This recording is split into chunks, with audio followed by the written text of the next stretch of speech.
Hello बच्चों, मैं Sumit KD आपके अपने channel Sumit KD physics classes में स्वागत करता हूं। और आज की क्लास शुरू करते हैं। आज की क्लास में हम पढ़ने वाले हैं बहुत ही इंटरेस्टिंग टॉपिक का नाम रहेगा ग्राफ। क्या पढ़ेंगे भाई? ग्राफ के बारे में पढ़ेंगे। एक्चुअली में ग्राफ होता क्या है, ग्राफ है क्या? तो ग्राफ को बोलते हैं विजुअल रिप्रेजेंटेशन। ग्राफ क्या है? एक विजुअल रिप्रेजेंटेशन है। किसका रिप्रेजेंटेशन है? तो इसके लिए हम एक एग्जांपल समझते हैं। हो क्या रहा है कि हम चलना शुरू करते हैं। मान लेते हैं हम अपनी सिटी से, अपनी जो सिटी जहां से भी हम हैं, अपनी सिटी से मान लो दिल्ली जा रहे हैं। कहां जा रहे हैं भी? दिल्ली। जिस भी सिटी में आप रहते हो दिल्ली जा रहे हैं। दिल्ली से मुंबई जा रहे हो, कहीं भी जा रहे हो। चलो दिल्ली से मुंबई बना लेते हैं। सिटी आपकी है दिल्ली और वहां से आप जा रहे हो कहां? मुंबई। नेक्स्ट सिटी मुंबई जा रहे हो, ठीक है। तो आप देखोगे कि हर कंडीशन में आपको जब ऑब्जर्व करूंगा तो आपकी पोजीशन कभी ये वाली होगी, कभी यहां जाओगे, कभी यहां जाओगे, कभी यहां जाओगे। कहने का मतलब आपकी पोजीशन लगातार क्या हो रही है? चेंज हो रही है। तो एक तो क्या चेंज हो गई? पोजीशन चेंज हो गई। दूसरी बात, जब इसकी पोजीशन जब चेंज हो रही थी, ऐसे ऐसे करके चल रहा था, उसके साथ साथ एक चीज और चेंज हो रही थी, आंसर टाइम चेंज हो रहा था। भाई शुरू में मान लो 4:02 हुई थी, फिर 4:10 हुई होगी, 15 मिनट होगी। और जैसे जैसे टाइम इंक्रीज करा होगा उसकी पोजीशन भी क्या करी होगी? इंक्रीज कर रही होगी। यानी कि ऐसी कंडीशन में दो वेरी करने वाली क्वांटिटी मिल गई। और विजुअल रिप्रेजेंटेशन किसका करना है भाई? वेरिंग क्वांटिटी का। जो वेरी कर रही है ना, उन क्वांटिटी का। जो इस तरह की क्वांटिटी जो दोनों लगातार कंटिन्यूअसली चेंज हो रही है, उनको हम रिप्रेजेंट करते हैं। उसी को हम क्या बोलते हैं भाई? ग्राफ बोलते हैं। बोलो बात समझ में आई या नहीं आई? कि जो विजुअल रिप्रेजेंटेशन किसका? वेरिंग क्वांटिटी का। जो क्वांटिटी लगातार चेंज हो रही है उन दोनों को एक साथ रिप्रेजेंट करेंगे। दोनों को एक साथ रिप्रेजेंट करना ही क्या कहलाता है? ग्राफ कहलाता है। बोलो। अब हम इसका क्या करते? देखिए भाई, अब हम क्या करते हैं इसमें, हम इसको अब ग्राफ बढ़ाते हैं। कैसे होगा? तो ये इतनी बात तो समझ में आ गई। ग्राफ क्या होता है? विजुअल रिप्रेजेंटेशन होता है और वेरिंग टू क्वांटिटी। अब आपको मैं ग्राफ बनाना सिखाता हूं भाई। ग्राफ कैसे बनाते? देखिए ध्यान से समझिए। ग्राफ कैसे बनाना है, ये लिया बना दिया ग्राफ। ध्यान से समझना इस चीज को। इसको हम बोलते हैं एक्स एक्सिस। पॉजिटिव है, इस डायरेक्शन को पॉजिटिव लेते हैं। ये एक्स एक्सिस है लेकिन ये नेगेटिव है। और ऊपर वाले को आप सभी जानते हो क्या बोलते हैं? इसको वाई एक्सिस बोलते हैं। क्या बोलते हैं? Y axis. ये क्या है? नीचे वाला ये भी वाई एक्सिस है लेकिन ये नेगेटिव का है। ये भी वाई एक्सिस है, ये पॉजिटिव का। इतनी बात। ये है ओरिजिन बोलते हैं इसको, या इसको फिजिक्स की लैंग्वेज में रेफरेंस पॉइंट बोलेंगे। रेफरेंस पॉइंट कि जितनी भी दूरी होगी, जितना भी जो कैलकुलेशन होगी, वो यहां से स्टार्ट होगा। बोलो बात समझ में आई नहीं आई? अब इस पे रिप्रेजेंट कैसे करेंगे? देखो, ग्राफ मैंने बताया था दो क्वांटिटी जो वेरी कर रही है, दोनों का एक साथ रिप्रेजेंटेशन करना ही ग्राफ कहलाता है। ये आपको बताया जा चुका है। अब प्रॉब्लम ये आ रही है कि हम इसको कैसे करें। तो देखिए ध्यान से समझिए कि हम एक टेबल लेते हैं। मान लो एक डिस्प्लेसमेंट और टाइम के लिए लेते हैं, एक्स और टी। इस चीज को ध्यान से समझना। मान लेते हैं आपका टाइम रहा होगा 1 सेकंड, तो आपने दूरी 1 सेकंड, टाइम ये रहा 1 सेकंड, तो आपने 2 मीटर की दूरी तय करी। मान लेते हैं मीटर में, एक्स मान लेते हैं मीटर में है, टाइम है सेकंड में। भाई क्या है? टाइम सेकंड में। 1 सेकंड में आपने 2 मीटर तय करी होगी, फिर आपके 2 सेकंड 4 कर ली होगी।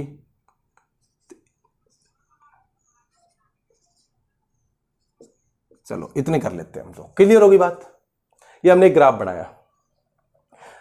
अब हमें एक साइड में डिस्प्लेसमेंट और एक साइड में टाइम को रिप्रेजेंट करना पड़ेगा। तो मैंने माना, कोई से भी कुछ मान सकते हो, आपकी मर्जी है। मान लो मैंने इसको टाइम मान लिया। क्या मान लिया? इसको टाइम मान लिया। आपकी मर्जी है। ये वाला है, ये जो पूरा डिपार्टमेंट होगा किसका है? टाइम को। ऐसे से एक्स एक्सिस किसका रिप्रेजेंट है? टाइम का है। एक्स एक्सिस होगा रिप्रेजेंटेशन ऑफ टाइम, और ये हमने डिस्प्लेसमेंट के लिए मान लिया वाई एक्सिस को। डिस्प्लेसमेंट या डिस्टेंस भी कह सकते हैं, जो भी आपकी क्वांटिटी है, यहां तक नेगेटिव तक पूरा ये डिस्प्लेसमेंट के लिए हो गया। क्लियर होगी बात? चलिए अब हम वैल्यू पुट करें उससे पहले हम इसको रिप्रेजेंट कर लेते हैं। 1 2 3 4 5 6 7 8 9 और ये थोड़ा सा और बढ़ा देता हूं मैं 10। ठीक है, यहां लिख दो 1 2 3 4 5 6 7 8 9 10। इसी प्रकार से ऐसे भी लाइन खींच लेते हैं। 1 2 3 4 5 6 7 8 9 और ये हो गया 10, यहाँ तक 1 2 3 4 5 6 7 8 9 और 10। ऐसे ही माइनस में हो जाएंगे, ऐसे इसके साइड में माइनस में हो जाएंगे, ठीक है बेटा, क्योंकि मेरे पास माइनस की वैल्यू है नहीं तो मैं माइनस की तरफ ध्यान नहीं दे रहा। इसी के जस्ट रिवर्स है माइनस में और इसके जस्ट रिवर्स माइनस में नीचे की तरफ हो जाएंगे। यहां तक आपको समझ में आ रहा है? अब बात क्या आ रही है, एक्स की 2, देखिए एक्स की 2, एक्स मतलब क्या है, डिस्प्लेसमेंट 2, ये रहा 2, तो x की 2 कहां तक है, तो क्या यही है, तो आंसर नहीं है, यहां तक नहीं है भाई x का 2, x का 2 कहां है, ध्यान से समझिए, x का 2 डिस्प्लेसमेंट 2 यानी कि ये, कहीं चले जाओ, अगर मैं आपसे पूछूं यहां x का कितना है, मतलब y एक्सिस में कितना है, x का मतलब यहां पे डिस्प्लेसमेंट, डिस्प्लेसमेंट कितना है, तो आप क्या बोलोगे 2, भाई जीरो का लेवल ये रहा, इससे कितना ऊपर है 2, यहां पे पूछो तो डिस्प्लेसमेंट कितना है 2, क्योंकि ये जो लाइन है, ये जो लाइनें हैं ये क्या रिप्रेजेंट करेंगी, तो ये रिप्रेजेंट कर रही है भी डिस्प्लेसमेंट को, किसको रिप्रेजेंट कर रही है, डिस्प्लेसमेंट को, किसको रिप्रेजेंट कर रही है, डिस्प्लेसमेंट को, ये वाली लाइन। यहां कितना डिस्प्लेसमेंट है 2, यहां कितना है 2, बात समझ में आई नहीं आई, तो ये पूरी लाइन है ये किसकी है भाई, डिस्प्लेसमेंट की है। अब दूसरी की बात कर लेते हैं, टाइम 1 सेकेंड, टाइम देखो भाई, टाइम ये रहा 1 सेकेंड ना, ये ध्यान दीजिए, देखो यही तो समझने वाली बात है, ये देखिए मैं बोल रहा हूं टाइम 1 सेकेंड, तो यहां पे क्या कितना टाइम है, देखिए यहां से ओरिजिन ये रहा, इससे कितनी दूरी पर है, 1 सेकेंड की दूरी पर है, ये कितने टाइम पर है 1 सेकेंड, यहां से कहीं पे भी चले जाओ, मतलब ये पूरी लाइन में है, ये किसकी है, टाइम की है भाई, किसकी है ये, टाइम, ये पूरी लाइन किसके लिए है, टाइम के लिए, ये किसके लिए थी, डिस्प्लेसमेंट के लिए। हमें कौन सा जोड़ा चाहिए था, जहां x 2 हो और y 1 हो, तो देखिए x का 2, x यानी कि डिस्प्लेसमेंट, डिस्प्लेसमेंट या x की जगह मैं डिस्प्लेसमेंट लिखूंगा नहीं, मैं कंफ्यूज हो जाऊंगा, आप भी कंफ्यूज हो जाओगे, डिस्प्लेसमेंट है ये, क्लियर हो गई, और ये y एक्सिस में आ रहा है, इसको क्या मान रखा हमने, y एक्सिस मान रखा है, और टाइम को हमने क्या मान रखा है, x एक्सिस, ये बात याद रखना आपको, नहीं तो गड़बड़ हो जाएगी, ठीक है ना। तो कभी x बोलो सर जी x तो ये है, x ये नहीं है, x एक्सिस है ये, x मतलब डिस्प्लेसमेंट, यानी कि y एक्सिस की बात करो, किसकी बात करो, y की, कितना दे रखा y एक्सिस में 2, तो y में 2 ये रहा और इसका 1, देखो दोनों कहां मिल रहे हैं, जहां ये रहा, ये बड़ा पॉइंट, देखिए दिखा, इसमें आपसे पूछा जाए कि भाई इस पॉइंट में क्या क्या है, तो देखिए y का तो कितना है 2, x का कितना है 1, ये वो पॉइंट है जो दोनों के लिए कॉमन है, बोलो बात समझ में नहीं आई, यहां डिस्प्लेसमेंट कितना है 2, यहां कितना है 2, यहां कितना है 2, हर जगह तो 2 ही है, यहां कितना है 2, इसी प्रकार से टाइम ऊपर से लेकर नीचे तक कहीं चले जाओ, टाइम तो वही है फिक्स, बात समझ में आ रही नहीं आ रही। ऐसे ही अगला ग्राफ देख लेते हैं, x का 4 y का t, मतलब डिस्प्लेसमेंट, डिस्प्लेसमेंट 4 बोला, ये रहा 4, जाने तो पूरी लाइन कैसे जाएगी पैरेलल इस प्रकार से, लेकिन हमें कौन सा ढूंढना है, पूरी 4 की लाइन है यहां से लेकर यहां तक, हमें कौन सा ढूंढना है, जब टाइम 2 हो, तो टाइम 2 कहां है, ये रहा टाइम, टाइम 2 ये रहा, यानी कि ये वाला पॉइंट, ऐसे से खींचोगे आप लाइन, आपके ग्राफ में तो मिल जाएगी आपको सीधा सीधा, यही तो हमें बेसिक काम करना सीखना है, ऐसे गई लाइन ऐसे गई। अगली देखिए टाइम 3, ये रहा टाइम 3, ये 6, ऐसे इसी प्रकार से अगला अगला ग्राफ बढ़ता चला जाएगा, यूनिफॉर्म मोशन का था वैसे तो ये, बोलो बात समझ में आई नहीं आई, ये ग्राफ को रिप्रेजेंट करने का था जो कि आप 8th में पढ़ चुके हो, और अब आपको मैंने रिवाइज करवा दिया, अब आपको कोई डाउट नहीं रहना चाहिए इसके बारे में। अब हम शुरू करते हैं ग्राफ जो हमें हमारे सिलेबस में पढ़ने हैं, ये तो मैंने सिर्फ आपको रिप्रेजेंट करना सिखाया था कि ग्राफ को रिप्रेजेंट कैसे करते हैं, बोलो बात समझ में आई नहीं आई, अगर अच्छी लग रही है तो एक बार लाइक तो कर दो नीचे, ठीक है बेटा, चलिए हाँ बेटा अब शुरू करते हैं, यह आपने उतार लिया होगा, अब शुरू करते हैं पोजीशन टाइम ग्राफ। अब जो हम पढ़ने वाले एक एक ग्राफ आपकी इंपॉर्टेंट रहेगा, पोजीशन टाइम ग्राफ, क्योंकि अभी तक जो आपको पढ़ाया गया था कईयों को तो आता होगा ये बात चीजें, पोजीशन टाइम ग्राफ ध्यान से समझिए भाई, position time graph, position time graph, position का मतलब डिस्टेंस हो गया, डिस्प्लेसमेंट, इसका एक नाम और हो जाता है डिस्प्लेसमेंट टाइम ग्राफ, क्या हो जाता है डिस्प्लेसमेंट, पोजीशन का मतलब डिस्प्लेसमेंट ही होता है, या इसका एक नाम और हो जाता है X T time graph, X T graph, क्योंकि डिस्प्लेसमेंट को ही एक्स से रिप्रेजेंट करते हैं, तो ऐसे बनाते ग्राफ, ये लो ग्राफ बढ़ा दिया, एक साइड में एक्स को और एक को टी में, तो मैंने बताया था दो चीजों को एक साथ रिप्रेजेंट करते मान लेते हैं, ये इस बार मैं ऐसे कर देता हूं, ये एक्स मान लेते हैं, ये वाला एक्सिस एक्स मान लिया, एक्स एक्सिस का पॉजिटिव टर्मिनल, ठीक है। और ये हो गया हमारा टाइम को रिप्रेजेंट करने के लिए वाई एक्सिस, ये वाला। बोलो बात समझ में आई नहीं आई? अब हमें कौन सा केस करना है पोजिशन टाइप ग्राफ का? वो केस करना है when object is at rest. Object किस पे है भाई? रेस्ट पे है। किस पे है भाई? रेस्ट पे, यानी कि ऑब्जेक्ट एक रेस्ट पे, या इसको एक और बोल देते हैं, एक नाम और stationary. When the object is stationary मतलब स्थिर है, रेस्ट पे। रेस्ट को स्टेशनरी कहा जाता है। तो देखिए अब क्या हो रहा है, ग्राफ कैसे बनेगा? तो ये हो गया टाइम और ये हो गया एक्स। टाइम धीरे धीरे बीतता जाएगा, डिस्प्लेसमेंट फिक्स रहेगी। ये डिस्प्लेसमेंट है, मतलब ये मान लो उसकी डिस्प्लेसमेंट थी यहां पे, मान लेते 5 है। तो मैंने कहा था डिस्प्लेसमेंट क्या रहना चाहिए? डिस्प्लेसमेंट का क्वार्टर कौन सा? ये रहा। बोलो बात समझ में नहीं? ये डिस्प्लेसमेंट हो गया। टाइम 0 1 2 3 4 5 6 7 8 9 10 कहीं चले जाओ, डिस्प्लेसमेंट कितना है? अभी भी 5। यहां कितना है? 5। यहां कितना है? 5। यानी कि ऐसे, मतलब टाइम के पैरेलली। ये जो टाइम वाला ग्राफ है ना, इसके पैरेलली। या फिर ऐसे भी ग्राफ आपको मिल सकता है किताबों में, आपकी बुक में ऐसे मिल जाएगा, क्योंकि वहां पे पोजीशन चेंज कर रखी होगी। आप कंफ्यूज नहीं होना है। यहां दे रखा होगा x, यहां दे रखा होगा t। तो ग्राफ कुछ इस प्रकार से मिलेगा आपको टाइम के पैरेलली। क्यों? वही तो केस आ गया दोबारा से कि भाई डिस्प्लेसमेंट मान लेते, यहां था आपका एक्स नोट डिस्प्लेसमेंट था। कितना था? X note. किसी भी टाइम में, यहां से लेकर यहां तक किसी भी टाइम में आपका डिस्प्लेसमेंट देखो, यहां से यहां तक कितना रहा? एक्स नोट ही रहा। यहां से यहां तक एक्स नोट, यहां से यहां तक एक्स नोट, कोई सा भी हो, तो यही तो डिस्प्लेसमेंट है। तो जब ऑब्जेक्ट रेस्ट पे होगा तो आपका ग्राफ कुछ इस प्रकार से बनेगा। भाई कैसा बनेगा आपने देख लिया, सिंपल, ये ऐसे और ये पैरेलल लाइन। बोलो बात समझ में आई या नहीं आई? अब ये नेगेटिव वाले को दिखाने की जरूरत नहीं, तो सीधा ऐसे कर लेते हैं हम लोग। क्लियर होगी बात? तो इस तरह से ग्राफ बना लेना। ये एक्स नोट हो जाएगा और ये टाइम के लिए हो जाएगा, ठीक है। ये हो गया ऑब्जेक्ट रेस्ट के लिए। बोलो बात, उतार लो फटाफट इसको।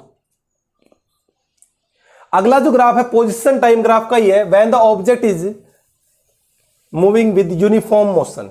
यानी कि पोजीशन टाइम ग्राफ ही बनाना है दोबारा से। किसके लिए भाई? यूनिफॉर्म मोशन के लिए। किसके लिए? ध्यान से कि ग्राफ को समझना भाई, यूनिफॉर्म मोशन के लिए। और यूनिफॉर्म मोशन की डेफिनेशन आप सभी जानते हो कि when a body cover equal distance in equal interval of time is called uniform motion. Graph कैसा बनेगा ध्यान समझिए, कुछ इस प्रकार से ये बना दिया। इसको मैंने रिप्रेजेंट कर दिया पोजीशन टाइम ग्राफ। ये तो ये एक्स हो गया, यानी कि यहां लिख देता हूं मैं पोजीशन इस साइड में, और ये रिप्रेजेंट करने के लिए हो गया हमारा टाइम। समझ में आ गया? यूनिफॉर्म मोशन में तो इसका ये ओरिजिन हो गया। यहां से मान लो एक पोजीशन रही होगी एक्स नोट, जब टाइम 0 था, ये टाइम के लिए हो गया ना। टाइम जब 0 था तो उसकी पोजीशन मान लो एक्स नोट थी, और उसके बाद में उसने यूनिफॉर्म मोशन ट्रेवल करा। तो कुछ इस प्रकार से ग्राफ बनेगा कि जब भी इक्वल बॉडी, जब भी कोई डिस्टेंस, क्या बताया यूनिफॉर्म मोशन के लिए? इक्वल डिस्टेंस ट्रेवल करेगी, equal distance in equal interval of time, equal distance in equal interval of time. तो ग्राफ कुछ इस प्रकार से बनेगा भाई। बोलो बात समझ में नहीं आई? अब मान लो हमें इसका स्लोप निकालना है। क्या निकालना है भाई? स्लोप। स्लोप, इसको नाम देता हूं मैं ए, इसका नाम B. Slope of A B, slope निकालना है। तो स्लोप का एक फॉर्मूला याद कर लेना। स्लोप को हमेशा बोलते हैं टेन थीटा। क्या बोलते हैं भाई? टेन थीटा बोलते हैं। अब लोग जी टेन थीटा कैसे बोलते हैं? तो सुनिए क्या होता है। जैसे मान लो मुझे स्लोप ऑफ ए बी का निकालना है, तो मान लेते हैं कि इसमें एक पॉइंट रहा होगा T1 और एक पॉइंट रहा होगा T2 का। आपको पढ़ाया है ऐसा कुछ, T1 और T2 के बीच में निकालना है। तो मान लेते हैं कि वो T1 की पोजीशन ये हो गई, इसी प्रकार से T2 की पोजीशन हो गई। समझ रहे हो? ये T1 की पोजीशन हो गई, ये T2 की पोजीशन हो गई। इसको नाम दे देते हैं हम P और इसका नाम देते हैं Q। ये जो पोजीशन हो गई होगी ये x2 हो गई होगी टाइम t हुआ तो, और जब टाइम 1 होगा तो x1 हो गई होगी। यही तो बात है कि भाई टाइम 1 था तो उसकी पोजीशन थी x1, टाइम शुरुआत में 0 था तो उसकी पोजीशन थी x0, जब टाइम t था तो x1 और t2 था तो x2। मतलब ये हुआ कि जब टाइम 0 था उसकी पोजीशन मान लो 5 मीटर की दूरी पर था, फिर हुआ 5 सेकंड तो हो गया 10 मीटर की दूरी पर, फिर हुआ 20 सेकंड तो मान लो 50 मीटर की दूरी पर। इस प्रकार से ये मोशन हो रखा है, यूनिफॉर्म मोशन है, कोई दिक्कत नहीं है। अब करना क्या वो ध्यान से समझिए। तो जब भी हमें स्लोप निकालना हो तो हमेशा ध्यान दीजिए इसके परपेंडिकुलर निकालेंगे, ऐसे ड्रॉ कर लेंगे। तो ये थीटा बन गया, तो ये हो जाएगा परपेंडिकुलर और ये हो जाएगा बेस। बोलो बात समझ में नहीं आई? तो स्लोप का फॉर्मूला क्या होता है भाई? परपेंडिकुलर अपॉन में बेस। क्या होता है फॉर्मूला? परपेंडिकुलर अपॉन में बेस। और परपेंडिकुलर अपॉन में बेस का फॉर्मूला क्या होता है? किस? Perpendicular upon base. परपेंडिकुलर क्या है? ये वाला, इसको नाम देता हूं मैं ये, तो इसको बोल देता हूं ओ बी अपॉन में ओपी। बोलो बात समझ में नहीं आई? ओ बी अपॉन में ये रहा ओपी। चलो सोल्व कर लेते हैं। ओ बी कितना है? देखिए ओ से लेकर बी तक, ओ से लेकर बी तक, यानी कि ओ से लेकर बी तक पोजीशन कितनी चेंज हुई? x1 से x2, तो चेंज इन पोजीशन निकालना है। देखिए ओ से लेकर बी तक, सॉरी ओ से लेकर क्यू तक है ना, ये तो बी तो उपला है, बी तो यहां तक है भाई, ओ क्यू तक, सॉरी ओ क्यू तक लिख लो यहां पे। देखिए ध्यान से समझ लो, ओ से लेकर क्यू तक, ओ से लेकर क्यू तक कितनी पोजीशन चेंज हुई? x1 से x2 गई, तो यानी कि मैं लिख सकता हूं चेंज इन पोजीशन कैसे निकलेगी? x2 माइनस का x1। हमें तो सिर्फ इतनी चाहिए ना, इतनी जगह। अपॉन में बेस, बेस कितना? ये वाला p अपॉन में पीओ, सॉरी पीओ ना, ओपी। तो यानी कि पहले टाइम था p पे t1, फिर हो गया t2, तो t2 माइनस का t1। बोलो बात समझ में आई या नहीं आई? x2 माइनस का x1 ये क्या है? एक्चुअली में डिस्प्लेसमेंट ही तो है। x2 माइनस का x1 क्या है? डिस्प्लेसमेंट। और t2 का मतलब होता है टाइम। बोलो बात समझ में आई नहीं आई? अब क्या करना देखिए ध्यान से समझिए। अब डिस्प्लेसमेंट अपॉन में टाइम, ये किसका आया है? स्लोप के लिए। और ये डिस्प्लेसमेंट अपॉन में टाइम होता क्या है? अपॉन टाइम का फॉर्मूला होता है वेलोसिटी। किसका फॉर्मूला होता है? वेलोसिटी। तो एक बात और नोट कर लेना कि जब भी कोई ग्राफ हो तो उसमें स्लोप पूछा जाए तो क्या कहलाएगा? वेलोसिटी कहलाएगी। नोट करिए, slope of graph, slope of graph, position time graph, X T graph, ठीक है ना? Slope of position time graph, X T graph लिख दिया मैंने, छोटा लिखा है, चलो बिठा के लिख देता हूं। X T graph gives the velocity of object. क्या देगा भाई? वेलोसिटी ऑफ ऑब्जेक्ट देगा। हमेशा जो एक्सटी ग्राफ है, यानी कि ये जो ग्राफ है, इसका स्लोप है वो क्या देगा? डिस्प्लेसमेंट अपॉन में टाइम। आपसे ये डाउट था कि भाई टेन थीटा क्यों लेते हैं, तो इसका कारण देखिए भाई, अगर मैं इसको एक्स मानता हूं ना, तो इसका जो ये वाला कंपोनेंट होता है ना, पता क्या होता है? बता देता हूं आपको। ये हमेशा परपेंडिकुलर वाला साइन में लेते हैं तो एक्स साइन थीटा आ जाएगा। इसी प्रकार से बेस वाले को लेते हैं बेस, इसी का बेस को लेते हैं हमेशा कोस में। याद कर लेना, परपेंडिकुलर में साइन थीटा और बेस में कोस थीटा। तो बेस में लेंगे हम यहाँ पे cos theta, x cos theta.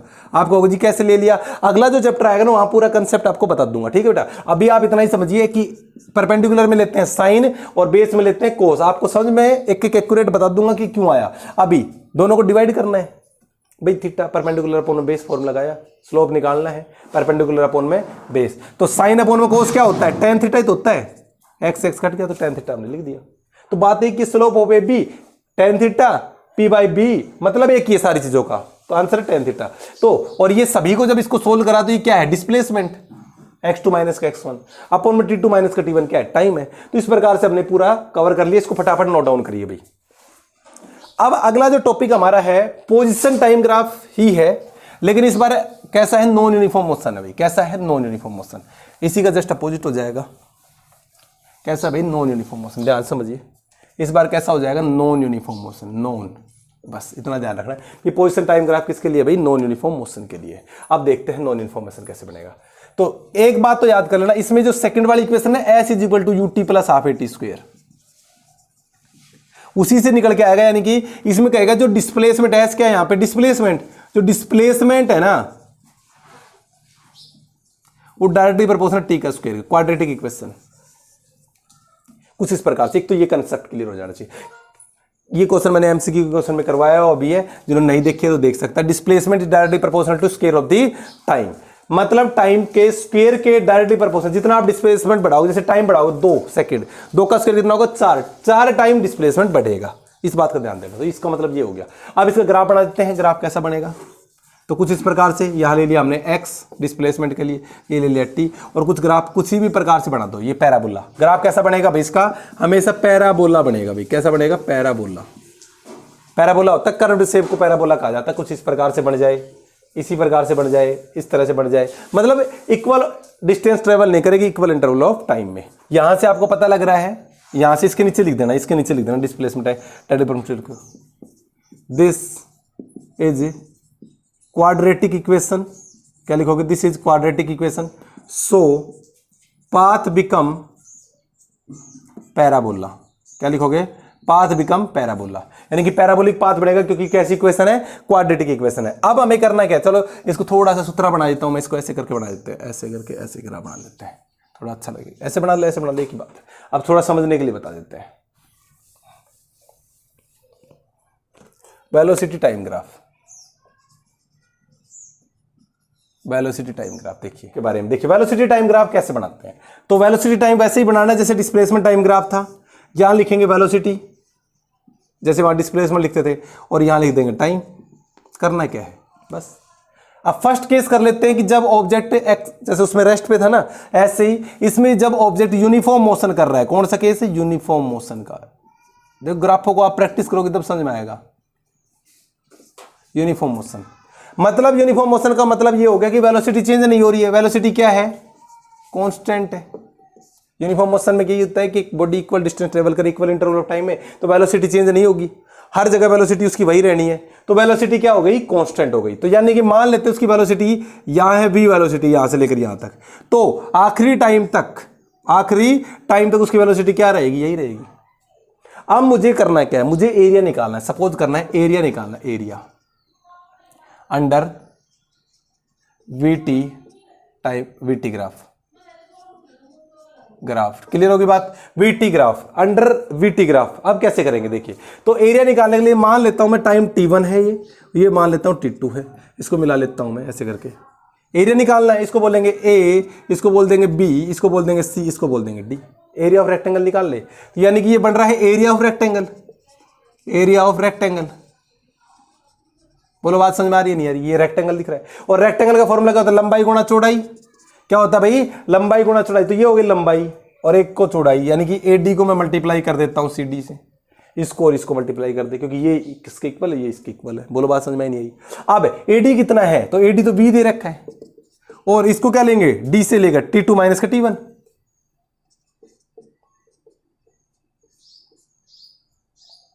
बोलो बात समझ में नहीं आई। अब ध्यान दीजिए, वेलोसिटी इनटू में टाइम, यानी कि इसको क्या लिखेंगे, वेलोसिटी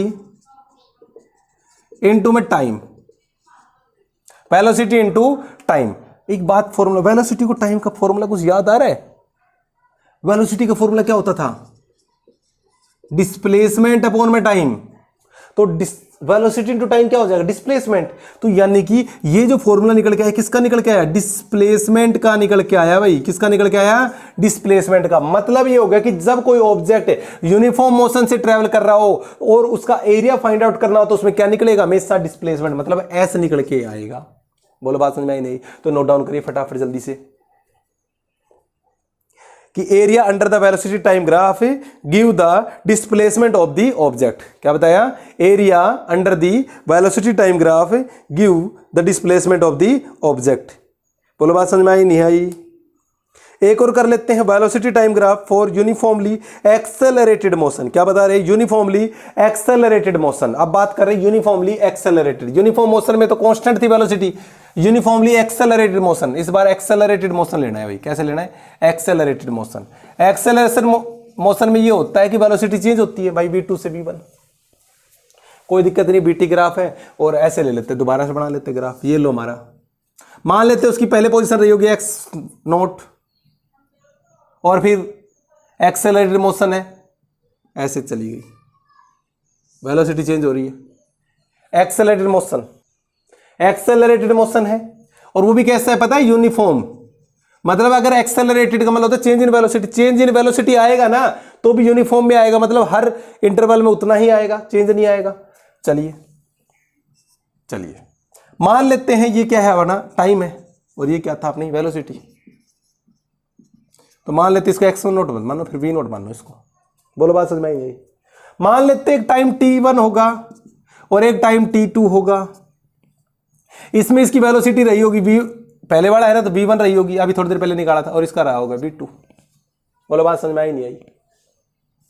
दोबारा से भाई स्लोप निकालना है tan थीटा, स्लोप ऑफ, इसका नाम देते हैं मैं a, इसका नाम देते हैं b, ए बी, यानी कि tan थीटा। और याद करिए वही परपेंडिकुलर डाला, ये थीटा बनाया और ये हो गया आपका, इसको नाम देते हैं, मैंने नाम दिया पी क्यू आर। तो क्या हो जाएगा भाई क्यू आर अपॉन में पी आर। tan थीटा का फॉर्मूला भी होता है perpendicular upon base. Q R, ध्यान दीजिए क्यू आर कितना है, ये यहां से, यानी कि v2 माइनस का v1। क्यू आर कितना आएगा भाई, change in velocity v2 minus का v1। और इसी प्रकार से पी आर कितना जाएगा, t2 माइनस का t1। अभी तो निकाला था ऐसा ही, थोड़ा सा तो चेंज था, v2 माइनस का v1, यानी कि चेंज इन वेलोसिटी अपॉन में चेंज इन टाइम। क्या बताया, चेंज इन वेलोसिटी अपॉन में चेंज इन टाइम। और चेंज इन वेलोसिटी अपॉन में टाइम इज कॉल्ड एक्सेलरेशन।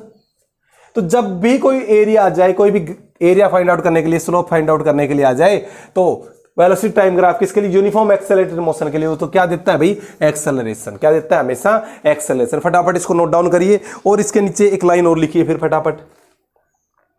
क्या लिखोगे, slope of velocity time graph, क्या लिखोगे, slope of velocity time graph give the acceleration of the object, give the acceleration of the object. I hope note down कर लिया होगा। अब इसके बाद में बेटा बहुत सारे ग्राफ हैं आपकी बुक में, उनको कवर कर लेना आप लोग। क्या बताया, बहुत सारे ग्राफ है, आप उनको कवर कर लेना, आपकी बुक में से पढ़ लेना। ये ग्राफ मैंने करवा दिए। उसके बाद में आपका जो मेन काम है ग्राफों को प्रैक्टिस करना है, वो आप अपनी बुक्स में बहुत सारे ग्राफ मिलेंगे, उनको स्टडी करना भाई। आज मैं आपको लास्ट टॉपिक करवा रहा हूं, जो कि बहुत ही बढ़िया टॉपिक है, 9th में भी पढ़ के आए हूं। इक्वेशन ऑफ मोशन दोबारा निकालनी बता रहा हूं मैं। इक्वेशन ऑफ मोशन आपको पहले 2 मेथड से करवा चुका हूं मैं। इक्वेशन ऑफ मोशन भाई आज की लास्ट टॉपिक है, इक्वेशन ऑफ मोशन। देखो भाई इक्वेशन ऑफ मोशन तो आपको पढ़ा चुका हूं मैं, क्या होती है, v is equal to you plus A T, S is equal to U T plus half A T square, और एक होती है v का स्क्वेयर माइनस यू का स्क्वेयर इज इक्वल टू में 2as। इन्हीं इक्वेशन को आज हमें ड्राइव करेंगे। थर्ड मेथड हमारा, 2 मेथड मैं पहले करवा चुका हूं, तो थर्ड मेथड हम करने वाले ग्राफिकल मेथड, इसको बोलते हैं ग्राफिकल मेथड। क्या बोलते हैं अभी, ग्राफिकल मेथड। तो ग्राफ आपको आज पढ़ाए हैं, बाकी के आप डिटेल से कर लेना। अभी आपको बताएगा तो कुछ इस प्रकार से हमने ग्राफ बनाया, और ये है हमारा, अभी थोड़ी देर पहले बनाया था हमने, कि यहां लिखा वेलोसिटी और यहां हमने लिख दिया टाइम भाई। वेलोसिटी टाइम ग्राफ बनाया, क्या बनाया, वेलोसिटी टाइम ग्राफ बनाया। मान लेते ये हो गया ओरिजिन, और यहां से लेकर यहां तक हो गई हमारी इनिशियल वेलोसिटी u। उसके बाद में ये हो गई हमारी v, क्या हो गई ये v फाइनल वेलोसिटी। कितनी देर में हुई भाई ये, मान लेते हैं कि t टाइम हुई होगी। कितनी देर में हुई होगी, t टाइम में। बात समझ में आई नहीं आई, कि यहां से चलना शुरू करा। मोशन कैसा है, यूनिफॉर्मली एक्सेलरेटेड मोशन है, यूनिफॉर्म एक्सेलरेटेड मोशन, क्योंकि जो भी इक्वेशन होती है वो यूनिफॉर्म एक्सेलरेटेड मोशन की ही होती है। इस तरह से गई। तो आपको फर्स्ट इक्वेशन बनानी है, तो आपको सबसे पहले तो याद होना चाहिए कि वेलोसिटी टाइम ग्राफ क्या देता है आपको, एक्सेलरेशन देता है। तो क्या लिखोगे, we know that acceleration is equal to slope of the velocity time graph, slope of V T graph. बोलो समझ में आया नहीं आया, कि जो एक्सेलरेशन होता है स्लोप ऑफ वीटी ग्राफ, यानी कि स्लोप के बराबर होता है ये वाला पॉइंट, ये वाला। अब स्लोप ऑफ वीटी ग्राफ कैसे निकालते हैं, स्लोप निकालने का फॉर्मूला याद करिए। यहां से एक लाइन खींची हमने, पर ये थीटा हो गया, तो परपेंडिकुलर अपॉन बेस, यानी कि tan थीटा। tan थीटा लिख दो यहां पे, tan थीटा या स्लोप एक ही बात है। परपेंडिकुलर कितना हो जाएगा, ये वाली लाइन, इसको नाम देता हूं मैं ABCD, तो यानी कि BC, समझ रहे हो ना, ये रहा BC अपॉन में AC। अब BC कितना है, देखिए BC टोटल है, B से लेकर D तक है U। अगर मैं BD में से, इस BD में से CD को माइनस कर दूं तो भाई ध्यान समझिए, पूरे BD में से मैं CD को माइनस कर दूंगा तो कितना बच जाएगा, BC तो बचेगा, अपॉन में AC। BD कितना है, B से लेकर D तक तो हमने क्या मान रखा है, V फाइनल वेलोसिटी। और CD देखो, CD यहां से लेकर यहां तक है ना C, तो ये रेक्टेंगल नहीं दिख रहा आपको, CD तो किसके बराबर हो गया, AO के। तो CD है वो किसके बराबर है भाई, AO के बराबर है। और AO को क्या मान रखा हमने, U मान रखा। देखो ग्राफ में, ये देखो, तो मैंने यहां लिखा U अपॉन में A से लेकर C तक। ध्यान दीजिए, A से लेकर C तक, तो याद करिए AC रेक्टेंगल का अपोजिट पार्ट एस सी है, यहां से ए से लेकर सी, तो किसके बराबर हो जाएगा, ओडी के। और ओडी किसके बराबर है, तो आंसर टी के बराबर है, तो मैंने यहां लिखा टी। तो यानी कि मेरे पास आई value a is equal to v minus का u by t, cross multiply करा तो आ गया a t is equal to v minus का यू, माइनस के इधर आ गया प्लस का, तो v is equal to you plus A t. I hope आपको समझ में आ गया होगा। कोई समस्या एक कमेंट करके जरूर बताइए। बोलो बात क्लियर हुई कि नहीं हुई, फटाफट नोट डाउन करिए। हाँ भाई, तो आपने उतार लिया होगा। अब देखिए आपको करना क्या है, आप एक बात और देखिए, यानी कि बीसी की वैल्यू कितनी आई थी, आपने देखी थी ना, बीसी की वैल्यू आई थी वी माइनस का यू। बीसी की वैल्यू क्या आई थी, वी माइनस का यू आई थी। बीसी की वैल्यू क्या आई थी, वी माइनस का यू। देखो ये रहा बीसी और इसको क्या लिख दिया, वी माइनस का यू, ये वैल्यू आ चुकी है। चलिए अब इसको सोल्व करते हैं। नेक्स्ट सेकंड ग्राफ हम कर लेते हैं, सेकंड इक्वेशन बना देते हैं। तो सेकंड इक्वेशन बनाने के लिए आपको दिख रहा होगा यहां पे क्या फॉर्मूला लगाए, तो यहां पे मैं फॉर्मूला लगा देता हूं। देखो जो एरिया होता है, एरिया वेलोसिटी टाइम ग्राफ का, जो एरिया होता है वेलोसिटी टाइम ग्राफ का, वो डिस्प्लेसमेंट होता है, ये पढ़ा चुका हूं मैं। तो क्या हो गया, डिस्टेंस हो गया। तो चलो तो मैं लिख देता हूं एक बार, एरिया ऑफ ट्रेपीजियम। ट्रेपीजियम ध्यान से समझिए, एरिया ऑफ ट्रेपीजियम फॉर्मूला क्या होता है, 1/2 पढ़ा चुका हूं मैं, sum of a parallel side into में height, sum of parallel side into में हाइट। अब ध्यान दीजिए 1/2 सम ऑफ पैरेलल साइड, ये रहा पैरेलल, ये रही पैरेलल, पढ़ा चुका हूं ना ऐसे, ओ A plus B D into में हाइट कितनी है, ये रही ओ डी। समझ में आ गया, O A plus B C into O D. अब बोलिए क्या करना है, अब देखिए 1/2 ओ ए की वैल्यू क्या है, ओ से ए तक U plus B C, B से लेकर सी तक वी इंटू में ओ डी, ओ से लेकर डी तक क्या है टी। और ये हमारे पास वैल्यू आ गई है। क्या आया था, एरिया ऑफ ट्रेपीजियम क्या बोला जाता है, डिस्टेंस या डिस्प्लेसमेंट। बोलो बात समझ में आई नहीं आई। अब हमारे पास इक्वेशन फर्स्ट बन चुकी है भाई, यहां तक बात समझ में आई है नहीं। फर्स्ट हमें क्या करना है कि फर्स्ट इक्वेशन देखिए, v is equal to you plus A T, put कर दो यहां पे। पुट करेंगे तो कितना आ जाएगा, 1/2 यू प्लस बी है ना, तो यू तो ऐसे रहना, तो v की जगह क्या पुट कर सकते हैं, you plus A T, you plus A T plus में टी, यू और ये कितना आ गया 2u प्लस में 80 इंटू में टी। टी को इससे मल्टीप्लाई करेंगे तो आ जाएगा 2ut, आपको पढ़ चुके हो, 80 का स्क्वायर 1/2, दोनों के मल्टीप्लाई में चला जाएगा। तो यहां लिख देता हूं मैं 2ut डिवाइड बाई 2 प्लस 80 का स्क्वायर डिवाइड बाई 2। बात समझ में आ गई, दोनों से मल्टीप्लाई, 2 से 2 कट के क्या आ गया, ut प्लस 1/2 80 का स्क्वायर। और यहां क्या था, इस साइड में एस एस चला रहा था ना, एस। बहुत समझ में आई नहीं आई। ऐसे भी निकाल सकते थे कि 1/2 sum of the parallel side, sorry ये तो हो गया ट्रेपीजियम के तरीके से। अगर आप चाहते तो इसको ऐसे भी निकाल सकते थे, area of triangle plus area of a rectangle. बात समझ में आ रही नहीं आ रही, तो इसको आप दूसरे मेथड से भी निकाल सकते थे, उसमें भी आपको कुछ ज्यादा सरदर्दी लेने की जरूरत नहीं है। हाँ एक बात और ध्यान रखना, यहां तक इक्वेशन आपको बिल्कुल सेम लिखनी है अगली इक्वेशन में भी, जैसे कि मैंने पहले करवाया था। मैं ज्यादा चेंज में करवा नहीं रहा क्योंकि ग्राफिकल मेथड है, यहां तक आपको सेम मेथड लगाना है। और उसके बाद में आपको फर्स्ट इक्वेशन याद करिए, v equal to you plus A T, तो t की वैल्यू क्या आ जाएगी, v माइनस का u बाई ए, पहले भी पढ़ाया जा चुका है, प्लस का इधर आके माइनस का मल्टीप्लाई में डिवाइड का, यहां वैल्यू पुट कर देता हूं फर्स्ट इक्वेशन में, s is equal to 1/2 v plus u, और ये हो जाएगा v माइनस का u बाई ए, तो हो जाएगा 1/2 a, ये हो जाएगा v प्लस u, और ये आ जाएगा v माइनस का u। a प्लस बी और a माइनस बी का फॉर्मूला था 1 का स्क्वायर माइनस b का स्क्वायर। फास्ट इसलिए करवा रहा हूं क्योंकि पहले कर चुके हो ये वाले स्टेप। और ये क्या है, इधर से s, ये s मल्टीप्लाई करिए, 2as is equal to b का स्क्वायर माइनस u का स्क्वायर। बात खत्म, थर्ड इक्वेशन बढ़ चुकी है। बात समझ में आई या नहीं आई, तो कोई दिक्कत नहीं आएगी। हाँ अगर आप दूसरे मेथड से करना चाहते हो, देखो दूसरे मेथड से मैं आपको ये और करवा के दिखा सकता हूं। देखिए इसको एक मेथड से सेकंड इक्वेशन को निकाल के दिखा देता हूं, जैसे कि ये, तो एरिया ऑफ ट्रेपीजियम के लिए क्या हो जाएगा, area of triangle, area of A triangle plus area of a rectangle. Fast कर रहा हूं थोड़ा सा। एरिया ऑफ ट्रायंगल क्या होता है, 1/2 बेस इंटू हाइट प्लस में लंबाई इंटू चौड़ाई। वैल्यू पुट कर दो, 1/2 बेस कितना है देखिए ट्रायंगल का, AC, और AC किसके बराबर है, रेक्टेंगल है ना, तो T के बराबर, इंटू में हाइट, T लिख देता हूं। हाइट देखिए, हाइट कितनी, ये, और ये मैंने निकाली थी कितनी, v माइनस का u प्लस लेंथ, लेंथ कितनी है, ये मान लेते T, और चौड़ाई कितनी है u। चलिए सोल्व करते हैं। एरिया को S से रिप्रेजेंट कर देंगे, ये आ गया ut plus 1/2 t into V minus का u। क्या करा भाई, t v माइनस का u इंटू टी। क्या फॉर्मूला बढ़ता है, S is equal to U T, तो आ गया हाफ 80 का स्क्वायर, नहीं मिल रहा 80 का स्क्वायर। मैं क्या करता हूं, टी से मल्टीप्लाई कर देता हूं, टी से डिवाइड कर देता हूं। क्या करता हूं, इसको यहां से टी से मल्टीप्लाई, टी से डिवाइड, टी से टी काट दोगे तो वही तो वैल्यू बच जाएगी। तो इसलिए मैंने क्या करा, टी से मल्टीप्लाई कर दिया, टी से डिवाइड कर दिया। देखिए मुझे तो आंसर लाना है ना, 1/2, टी को टी से करेंगे तो टी का स्क्वायर हो जाएगा, और v माइनस का u बाई टी किसका फॉर्मूला होता है भाई, एक्सेलरेशन का फॉर्मूला होता है। किसका फॉर्मूला होता है, एक्सेलरेशन का। तो यानी कि एक्सेलरेशन का फॉर्मूला क्या होता है, v माइनस का u बाई टी। थोड़ा सा लंबा आपको लग रहा होगा, आपको जो अच्छा लगे वो कर लो, मैं तो ये नहीं कह रहा कि ये वाला ही करो, पिछले वाला कर लो, क्वेश्चन बढ़ के तैयार है। नोट डाउन इसको भी कर लो। अब ये मेथड भी आप नोट डाउन करना चाहो तो कर सकते हो, अगर आपको अच्छा लग रहा है ये वाला पिछले वाला करना है तो पिछले वाला कर लो। हम इस चैप्टर को यहाँ खत्म कर रहे हैं, इसके कुछ न्यूमेरिकल की वीडियो बाद में फ्यूचर में कभी बनाएंगे, अभी हम इस चैप्टर को यहीं पे खत्म करेंगे। मिलते हैं आपको नेक्स्ट वीडियो में, तब तक के लिए नमस्कार।